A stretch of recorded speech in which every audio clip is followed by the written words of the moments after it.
And we are back. We're back. Thank you for staying with us. In case you're just joining, well, you are on time for the first interview of the day, the first conversation. And being entrepreneurship, of course, we want to talk on something related to it and related to our question. We want to talk about Business Tips 101. And we get this from an expert. In studio with us, we have CPA Wendy Komen, and she goes with the hashtag #CheByeBye. Karibu sana, Wendy. Asante. Glad to have you with us. Thank you so much. All right. So maybe you would something I've missed about you that you want us to know? Nothing much. As you've heard, my name's Wendy Komen, #CheByeBye. I'm an entrepreneur. I'm a career person in the field of finance and business. I'm also a coach, mentor, and I do a lot of capacity building for our youth, women, and general public. I also lecture part-time in a number of universities. I've done Kabarak University and then Kimathi. And my business base is actually in Nairobi. My home base is in Baringo County. Okay. Yes. Wow, wonderful. So many things. He said, you know. That is all about entrepreneurship. Okay, when you're an entrepreneur, you do a lot. Ah, yes. All right. Because that's the first question that I actually wanted to start with. Who's an entrepreneur? You know, how do you define an entrepreneur? An entrepreneur can be defined in so many ways. Generally, this is a person who comes up with an idea or sees a problem in the community or in the economy and changes that idea into a business, into an economic activity that can generate revenue and income. So an entrepreneur is somebody who is always on the lookout, who is always trying to come up with products and services to offer solutions to the society. And often at times, an entrepreneur does not need to be a very big person. It can be anybody. Okay. It can be even yourself. It can be a young person. It can be a mother. It can be an old person. As long as there's that, this person has that capability to see a gap in the market or in the society and look for a solution for the purposes of making a profit. All right. Yes. Makes a lot of sense. And, you know, you've introduced the term, it's someone who's providing either products and services or services. So, you know, many times when some people think about an entrepreneur, they think it's just a business person, you know, someone who's running a business. But it can just be someone who's working but is providing services on the side, you know. Let's say, you know, MC services, you know, once in a while. Would you say that's an entrepreneur as well? Yes, I would say that is an entrepreneur. You know, before you get into entrepreneurship or into a business, there has to be something driving you. There must have been a starting place. And as I said, a business for an entrepreneur does not need to be a big business. Like, for example, for the youth, there are so many businesses. You see, a mama mboga, that is a business. That's an entrepreneur. That is a person who's seen that here there is a gap, and she tries to provide a solution. A person who does MCs, we've seen so many youth getting into MCs. That is already a business. That is an entrepreneur. Okay. We've seen people doing the online businesses. We've seen people selling things online. We've seen people doing online writing. That is a business. And that's why we have different categories of entrepreneurship. There's a small scale, which now encompasses the small businesses, the shops, the shopkeepers we have, the small supermarkets we have, the small ones. And then we have those people even who run errands. Those are small businesses. Okay. Then we have the upscale businesses. The upscale businesses, these ones are the software solution providers, like those who provide the CRM to help now upgrade these other businesses. Then the other businesses where you, they are called social enterprises. And they can still be large or small. Things like education, things like people buying equipment to help maybe the sick. Those are called social enterprises. You're doing it for a profit, but we're helping in a social way. In a social way. And then, of course, the big ones now, the ones we know, the very large companies. The corporations, like, Yes, so as long as you're doing something which is generating income, which is innovative, and filling a certain need in the society, you are an entrepreneur. Okay. And as long as also you are willing to go through with the challenges that it comes with it, because it's not that easy. Exactly, and we'll come to the challenges of being an entrepreneur. So basically, whatever small business that you're running, as long as you're getting profit from it, you're an entrepreneur. Yes. You qualify to be one. Then how would you advise an entrepreneur, someone who's looking into getting into entrepreneurship, on the best practices to be successful, to run a successful business venture?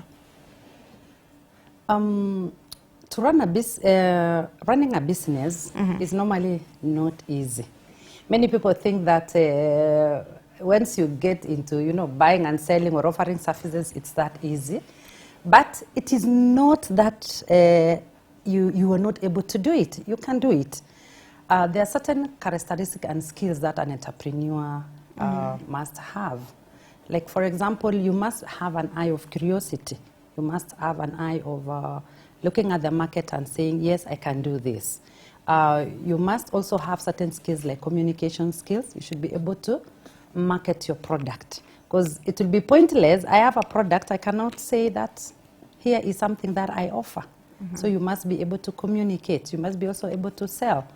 You must be able to to maintain that customer base, because these are the people who will continue consuming your product, and quite a number of other things that can make you a successful entrepreneur. You must be a risk taker. Business faces risks. So many risks. That's true. The recent one, we've been having a lot of rain, and so many businesses have been swept. Exactly. An entrepreneur will not be deterred by that. She or he will pick the pieces and come up with something again. An entrepreneur also is somebody who is flexible. There are so many socio-economic changes. Like here in Kenya, there are so many things that happened. At times, there are policy changes, tax changes. You should be able to adapt. Adapt very fast. Yes, and you should also understand that the consumer dynamism is very high. A consumer of today is not the consumer of tomorrow. Needs changes. Okay. Customers have become they know everything. I know it all. They know so it you need all. to be very knowledgeable and fast and easy in adapting to whatever changes happening in the society. Yes. Wow, wonderful. When you talk about them being risk takers, up to what level are you allowed to take a risk in business? Because, sometimes people put all their eggs in one place, and because they have so much faith in that particular business, but it ends up, unfortunately, for some people not working out. So to what extent are you able to just take risk? And even in investment, some people do a lot of investments here and there, and there are a lot of different ways people can invest, and it's all about the risks. So up to what extent should you risk? Okay, thank you for that question. Normally, there is this mantra that we say, the higher the risk, the higher the returns. And often at times, yes, it is true. But in business, we normally say, take a calculated risk. Take a rational risk. Being risk averse means that you're missing out on certain opportunities. It means when you see a challenge, it's like you're asking yourself, I want to start this business, but I don't see it going through. I see there's a problem ahead. Then you're already setting up yourself for a failure. Okay. But again, you don't want to take a risk that if it happens, you're not able to pick yourself up. So what we normally advise is that take a middle ground, do your research, and in a very simple way, just simply take a book, just write the risks that you're likely to face, write again the benefits that you're likely to get, and ask yourself, if this problem was to happen, How will I resolve it? Can I come out of it? And then now you weigh. You see that if the risk are things that you cannot handle, then you may want to go back to the drawing board. So we advise that you don't just jump into a business. Analyze the problems that can be ahead and the benefits that can be ahead, and then balance it up. Okay. So it's good to do your research. Sit down and calculate the risks. No, am I ready for this? What about so for business, we should be told that it's the consistency, and it takes time for growth, even for startups. People are setting up a company and all that. It takes time. For the first few months or many months, for others, you pay the business, it doesn't pay you. But for how long do you give yourself, how much time do you give yourself for that before you decide that this is not working for me, or let me continue, there's something ahead? What time are you supposed to give up and try something else if it's not working for you? Okay, about this, the continuity of the business, of you going ahead or giving up, I wouldn't give an exact time frame, because of it depends on the nature of the business that you're doing. And before you getting into the business, remember you did a research, you came up with an idea, matched it to the needs of the society, and now launched your business. By you doing that research was meant to establish what are the trends in the market.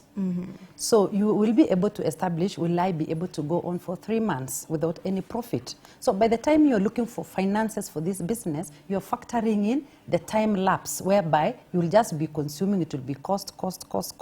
So for a very small business, I would normally say give yourself like 3 to 6 months. For a small business like Mama Mboga, the small errands, things, I'll say give yourself 3 to 6 months.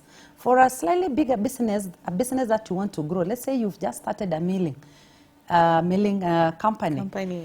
And when you say a milling company, it can take different categories. If you go to Mashinani, you'll find somebody with a very small posho miller. It goes for about, I think, 40 to 60,000. Very small one. We have very many walk-ins. Such a business, you may want to give yourself like 6 to 1 year. 6 months to 1 year. But remember, the business of posho mill, again, there's the middle. The one now they start, packaging in the small packages. And then there's bigger one now, they package the one we see in the supermarkets. All those are milling. But you see, the first one, you give yourself maybe 6 to 1 year. The other one, you can give yourself 2 years because of also the capital intensiveness that you've invested. Then for the bigger one, the big businesses, normally it takes 3 to 5 years for a turnaround. So it calls for patience and persistence. So it depends on what particular business you're starting. Yes. All right. But again, if you see that it is too long, again, our ability to withstand challenges and to be persistent also is based on an individual personality and individual passion. Somebody can run for a business, it's loss-making for a year because he or she believes in that business that it will pick up. Exactly. All right. Now, for most young people that are watching now and have looked for jobs and are not getting jobs, and they want to venture into a business and they're not sure which one should I start, and probably they'll have enough capital, they can get something small. What sort of businesses would you recommend that are, I don't know if they're safe businesses, that I believe there are some that are almost sure that you're going to get something from it, that you can advise them to try out? I like that question because we've been on the market telling our youth, even those who've just cleared high school, that there's so many opportunities in the market, small opportunities. Some even don't require much capital, like the online writing. You just simply pick your phone and, you know, search for those online write-ups. You just sign up and there's no money involved. So you can do the online writing. You can do transcription. You can do small errands. Like there's some youth, we are working together, and they came together and then they started this business of delivering. They pick items from our estate and they deliver here to town. I saw them starting, and it was something very small. At first we were fearing, you know, we were not trusting them and all that, but now they've done that very well. They even have an office here in town. But what exactly are they delivering? Is it like from my estate? If I want to, maybe I want to send you an envelope or a product or even any parcel. To town? Yes, to town. Instead of me hopping into a matatu and then or driving all the way to town, they've offered themselves. Okay. So they simply pick and then they just deliver. If I have something in town, they pick for me. They bring you. So they bring in bulk. So at first we were fearing them, but right now they've gone even ahead and registered this company of theirs. Wow. And now people are trusting them. People are calling them. We are sending them even with valuables. Wow. So you see, for them, they saw a gap. Instead of me using 200 to town, why can't they just charge me 100 shillings and I stay at home? So that is one kind of a business which really you don't need much capital. Exactly. There are other things like the rural area, they can be doing gardening. They can be doing small-scale gardening, flower farming. The small-scale flower farming, not the one, not the big can be a big one. Yes, you know those flowers, and then you come, you buy one, I buy two, something like that. Right. There are others who they buy, they enter into agreements with big sellers. So they sell things online, and that one is very rampant. So many youth are doing it. So you get a big business and then you sell for them, you earn profits. Yes. Like now, if you have a warehouse where you are selling maybe electronic items or even clothes or handbags, I simply come, we discuss with you, you'll be giving it to me at this price, and I will sell maybe at this price. So I advertise. It's like I'm advertising for you. So that works in a two-way. For you, we'll be doing a free advertisement, but for me, I'll be making a profit out of it. Yes. Okay. So there are quite a number of things our youth can do. Hatutaki wakae tu nyumbani. Just relaxing. There are so many things that people can do. Waiting for a job. I've seen so many TikTokers now, and they are making money. If you walk around town here, you see them shooting, and they are making some little money. Which is okay. Which is good. Which is good, because it opens up your eyes to the world of business, because you will upscale it. You will go on, like the group I was telling you now, they have a company now. And it was just a simple idea. And it just started as an idea. Yes. And people just, trusted them a bit, and they fully gave their trust eventually. Yes. Others even are making food, chapatis. The way chapatis is hard to make in our homes. Exactly. So some they just volunteer, they make for us, and they just deliver. And that is a business. That is something ongoing. Exactly. Yeah. There's a lot of opportunities, as you've said, and really you just need to sit down, research, look at what people are doing, and tap into it. Look at your area, do a market study, and get into something, right? Yes. So how important is it to have a mentor, someone to guide you, someone who's been there to just tell you that this is how it goes, someone who can tell you their failures so that you don't repeat when you start? Having a mentor it's very important. If you can get hold of one, it can really help a young person in growing their business. A mentor would be somebody who has already gone into it, seen it all, and has come out of it, and is now maybe successful or partially successful. And as I said earlier on, having a business is not easy. There are so many challenges. There is the challenges of the market. You may think you're coming up with a product and the market will just take it. And then you realize that they are not taking it. Yeah. You're coming up with a product, maybe you've overpriced. You're coming up with a product and maybe it's not meeting their quality demands. So when you have a mentor is somebody who will support you, will encourage you, who will tell you, okay, your price is like this. Can you adjust this way? It is time to change your market. You've been in this market, it is not picking up, you change. A mentor will also advise you in terms of finances. Where can you get cheap finances? Where can you get, long-term kind of finances? And a mentor will also show you how do you maintain this business? How do you do your records keeping? Because the most cause of failure in these small businesses is we fail to do records. That is the biggest problem. We fail to do records. But at times we don't know. We don't know that we are supposed to calculate our business success in terms of the profits that we are making. For you, you will see you are selling something at 1,000, and you sell 10 of them. So at the end of the day, you are seeing 10,000. But in that 10,000, really, what have you made? What is your real profit? So most of our youngsters, they will only see the 10,000. But when you come down to calculate and put all the costs, you realize it was only maybe 1,000 profit or 1,500.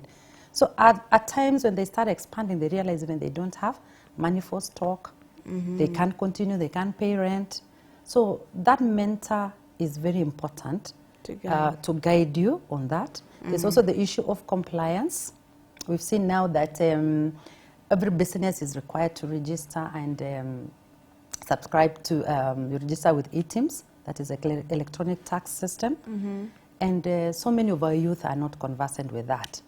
But when you work along with somebody who is seasoned, they're able to guide you on what is expected, what kind of tax bracket you belong to, what kind of licensing that you need, and at times also the legality of your business. So a mentor is very good. And a mentor does not need to be somebody very big. It can be just slightly somebody senior than you, somebody slightly who's been in the business, and don't fear, work along with them. Unajua tuko na hii shida ya nikienda kumsaidia mtu ni kama yeye ana benefit ananitumia. That's that perception, especially with Gen Z. With the work, people say some Gen Z, they want to be paid even for volunteering. They don't want to volunteer. But it's what you gain that's of value more than what you would have earned in that duration. Exactly. Exactly. Right. We don't have to be paid for everything. At times you do something and it becomes your experience. Yeah. Even later on, because I know these youth, they would want still to get employment at some point, but you're being asked in an interview, what is your experience? And you've just been sitting at home. But if I have been doing some form of business, it means I've been interacting with people. So I know something about customer care a little bit. I know something about communication. Exactly. I know something about persistence. And I know something about managing my maybe stress or anger. So that becomes even part of your experience. Yeah. And you can sell that very well in an interview. Exactly, yes. All right. What about, I want you to talk about some of the mistakes that people make, and in this, even the financial mistakes that people make, because I understand in some small businesses, like I know a friend who would take money from the business, buy things, and I think that's what you also mentioned in record keeping. You just take money from your business, you just assume that you're making profits, you're not sure, and then at some point the business just goes down when you can't afford to buy a new stock and everything. So what are some of the mistakes, even as you talk about financial management? There are quite a number of mistakes that at times business people can make. Beginning with the financial. One mistake is not keeping tab of your activities, your business activities. When I talk of keeping tab, record every activity that you're doing. Be it a large expense, be it a small expense, record it. Because when you don't record, you wouldn't track, you wouldn't track your expenses, you wouldn't track your costs. And by that time that 10,000 is coming, you think you're making a lot of money. Right.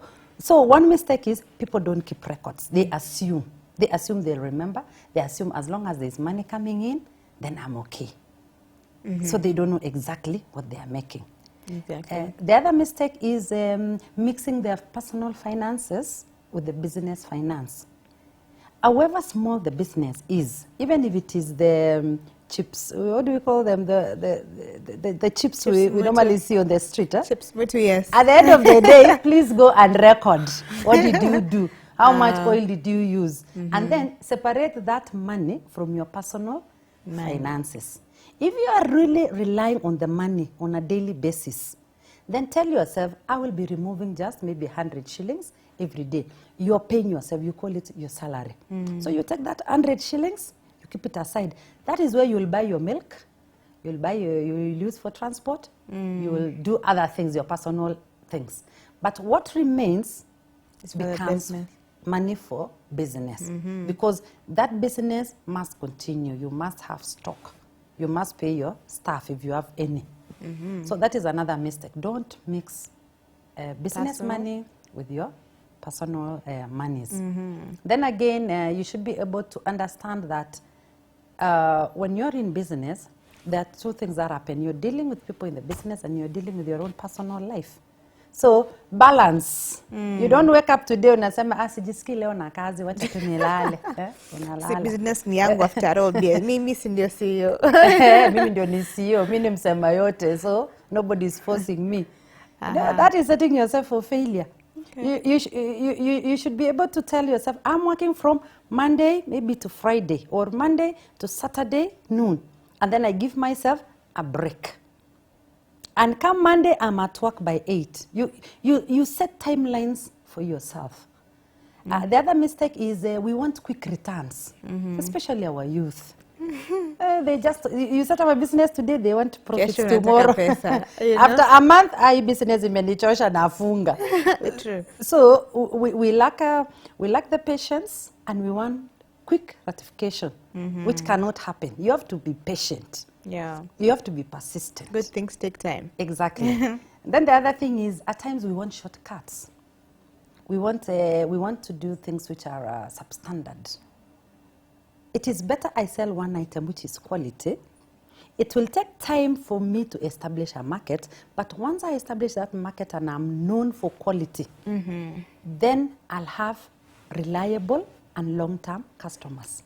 But the moment I'm doing substandard items, what happens? They run away from me. Yeah. After some time, the business is over. Yeah, it's ended. So it's better to have quality. Yes. Okay. The other thing is at times we don't want to change. Wewe unakwamilia hapo, unaona biashara iendelee, lakini unataka kukwamilia hapo, you don't want to seek advice.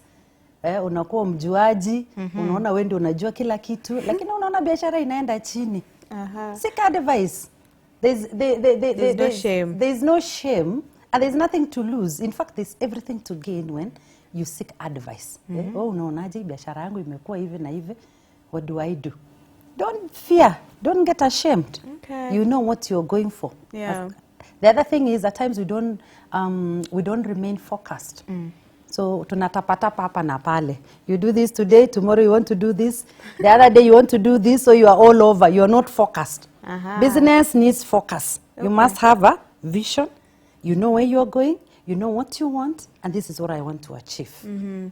And how then can you, with focus, that's having a focus on one particular business. But, as when we started, you particularly, you're doing so many other things as an entrepreneur. You have many things going on. So how do you create a balance? If you have a business going, if you have some services that you offer, different things going, how do you create a balance? Okay. Yeah, I know that I said I do quite a number of things. Yeah.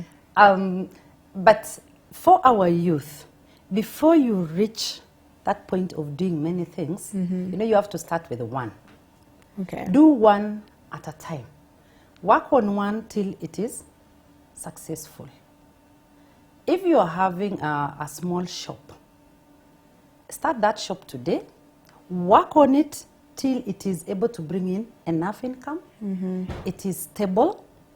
If a calamity happens, you're able to sustain it for even 2 to 3 months without any inflow coming in. So focus on that one. Take all your energy to that one. Once it has established itself now, and you want to do something else, that is when now maybe I can afford to employ somebody to run for me this first one. I go to the next one. All right. Problem comes when before this one stabilizes, You've already you're opened here. a new one. This one stabilizes, you're here. I do know nowadays, most employees, I'm not saying all employees, some, they are not loyal. You're busy selling this, but they are selling and apportioning a portion to themselves. Yeah. So by the time you are leaving it for And to somebody, pay themselves. you should be having proper controls. You know how the money flows in, so you're not Exactly. able, someone is not able to steal from you. Yes. Okay. And how would you advise someone who's in employment? There are people who are in employment, but they want to get into business, and some people completely quit, their jobs and to focus on their business. So is this wise, or is it wiser to stay in your job, run your business on the side, get someone to run it for you if you're able? I was once employed, and deep down me, I had this passion of doing business. And normally people are cut into two categories. There are those who are employment dumb. They will just want to be employed throughout. And there are those who want to do business. But wanting to do business, they must have finances. And they don't have any other source of finance. So they go to employment first, they accumulate funds, and then they come and do business later on. Now, for that category, I wouldn't say it is wise or not wise to quit, but what I would advise is, by the time you're quitting, you make sure that you already have enough finances and you've set yourself up that this business I'm going to start may fail. So before you quit, ensure that you already have an idea, maybe even you've already registered a company or a business, and you've already set up the processes that you're going to do, so that you don't just quit and start saying, I want to start. Many a times, most businesses, actually startups, they fail within the first few months. And you find that somebody started this A business, but they ended up with B. Because they realized what I thought was right is actually not right. At times, the things we think that will work, when you come up chini, unapata vitu ni tofauti. Things on the ground are different. Very different, but huko juu they look so lucrative. So you just want to jump. And that is why, that is also another failure, which I failed to mention.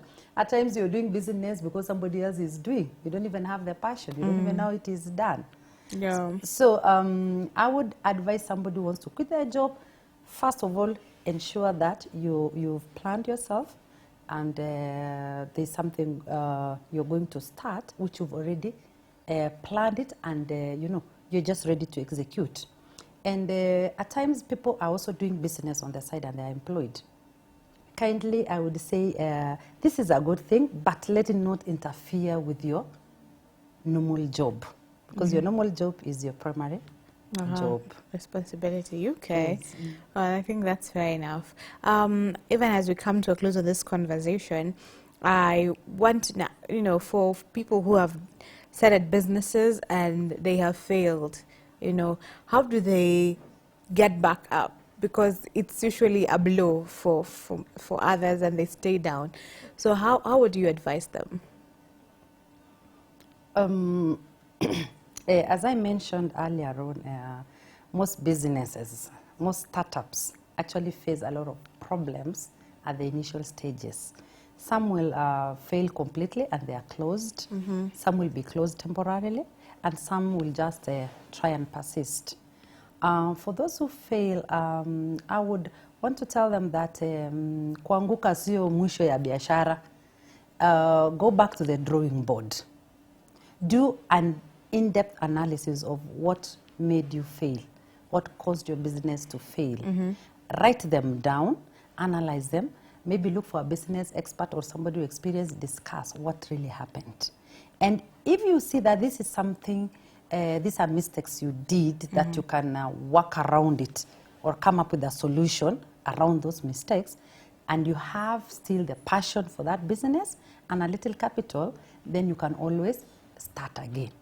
if you do that analysis and realize it was a mistake from the word go, because at times we do businesses which are really a mistake. We did it for the wrong reasons. Exactly. Then, and you still feel like you can do business, then look for another business idea and start working.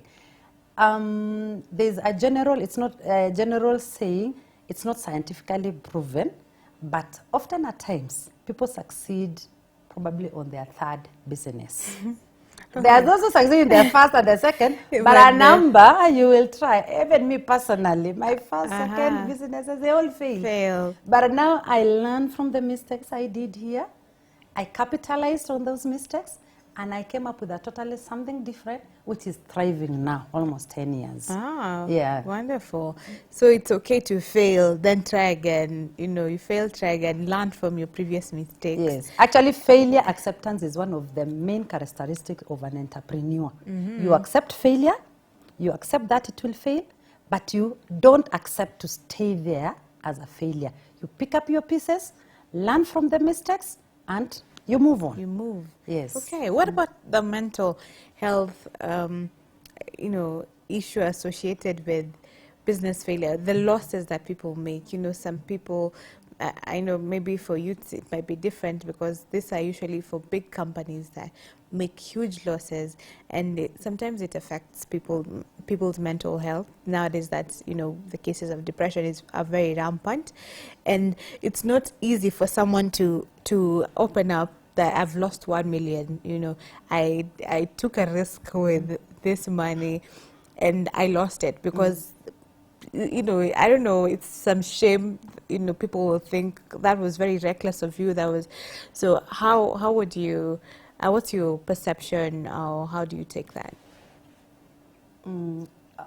The issues of mental health, especially based on the losses or something that has happened to you, that is a common thing, and it is happening so often nowadays. But again, there's no shame in saying that your business has failed. I know we fear, yes, we are human beings, even me, I'll be ashamed. But an entrepreneur will say that if you are really into this, you're passionate about that business, then I would encourage that leave aside the shame, leave aside what people would say, and own up to yourself that, yes, I made a mistake here, or this calamity happened here, and accept that it has happened. And if you're strong enough, talk to a counselor, talk to other businesses. And by the way, at times, you may think I'm thriving, but I'm actually worse than you. It's because you just don't know. Yeah. So some businesses look like they're glamorous, they are, you know, on the right struggling. path, but you're actually the one on the right path. So at times when you talk, I encourage people to talk. Usijinyamazie, unafikiria sasa hii ni mwisho, watu watanicheke, wacha wacheke, si usiku watalala. Let them laugh. Yeah. But do you know what you want? Exactly. So, and at times, again, the issues of, you know, mental health, it goes even beyond the business failure alone. And some business failure comes from natural event disasters. Things you don't have control over. And that's why we said before you enter into a business, do your own research. Do a lot of research. Do the market research. Have there been other people doing the same thing? Have there been such a business in existence? How did they fare on? If there was none, I'm taking this risk. Am I likely to succeed? What are the challenges? What are the risks? And if it fails, how will I feel about it? How will I handle the situation? So you ask yourself those questions as you start the business and as you run along. So that by the time something happens, you already have shock absorbers. I foresaw this somehow. Yes. What about those people? You've talked about that, and I remembered, you know, how it is with Kenyans. Someone opens an M-Pesa shop, it does well, then you decide to open just next to him. Someone opens a wines and spirits or whatever, then you decide to just open a shop just next to them. Is that really a healthy competition, or are you setting yourself up for failure?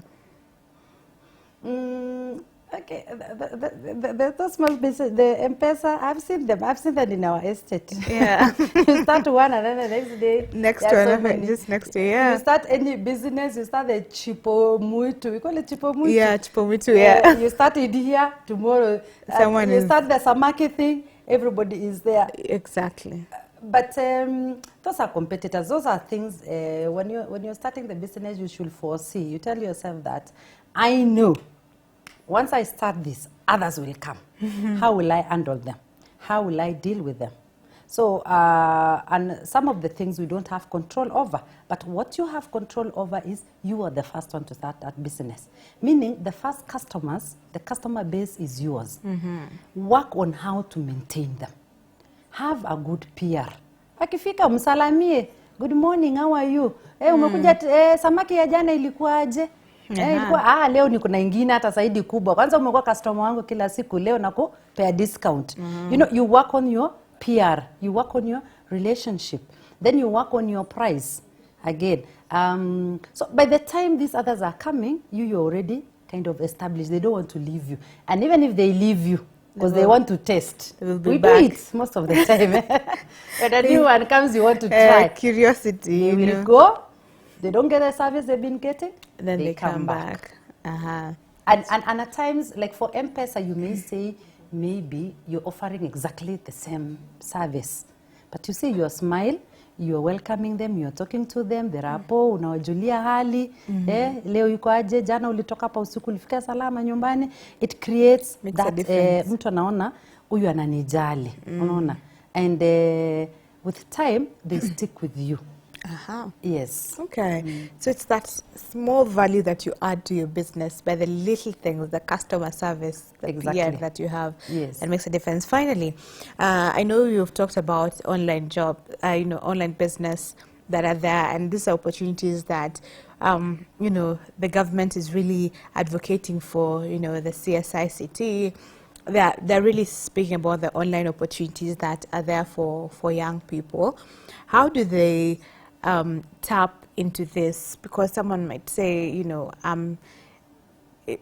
internet, these excuses. So say, I don't have enough bundles, it needs bundles, and it's this, and it's that.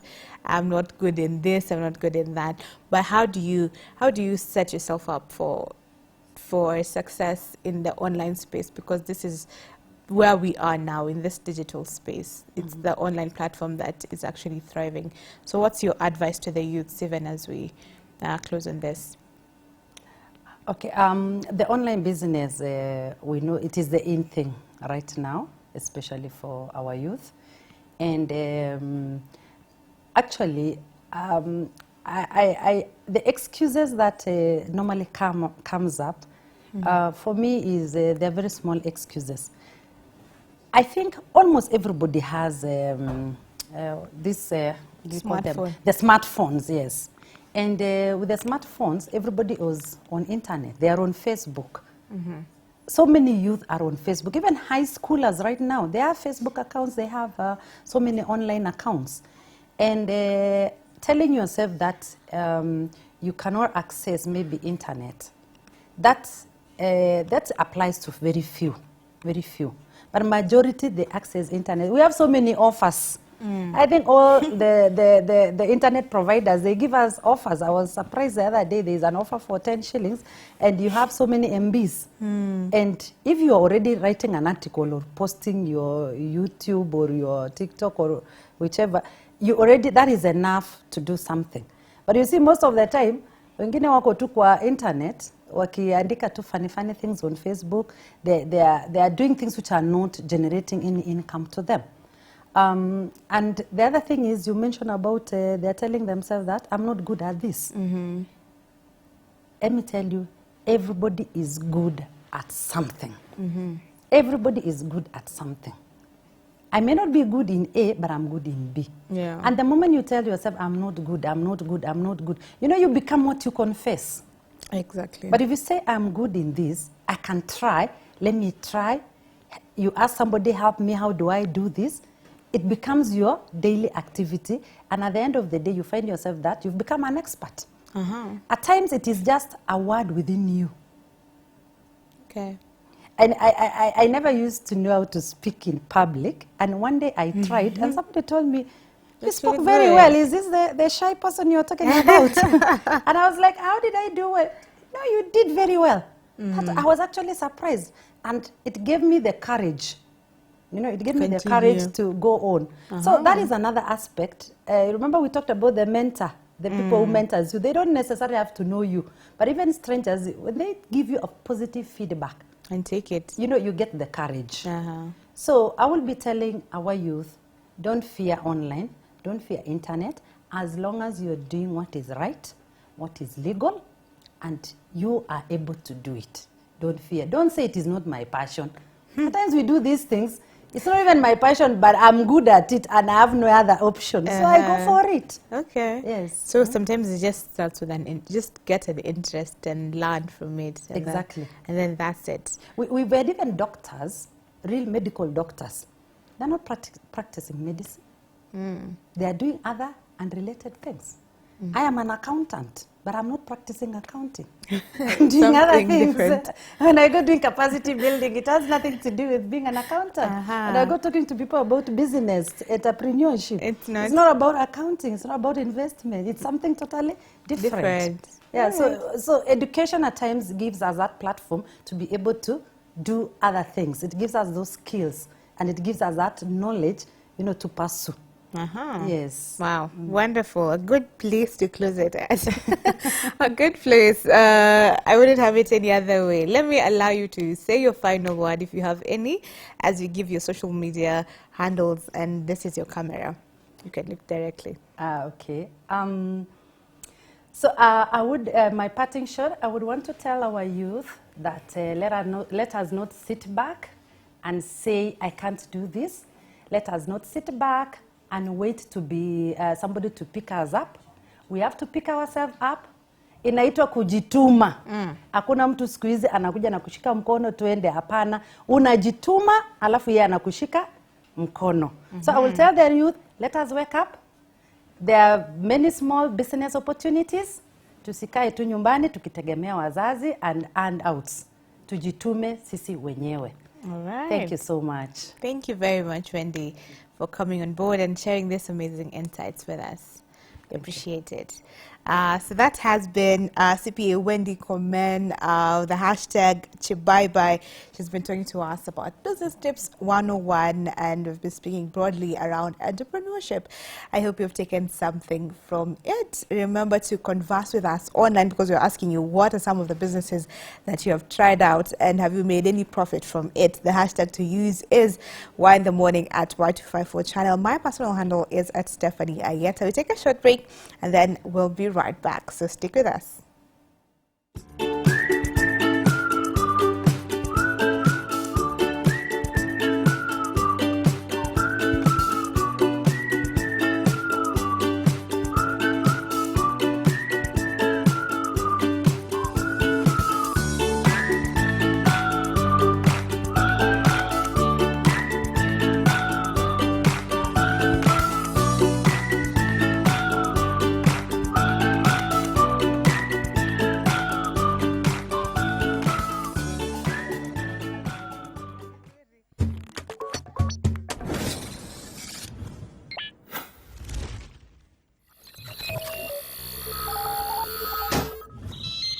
Y254.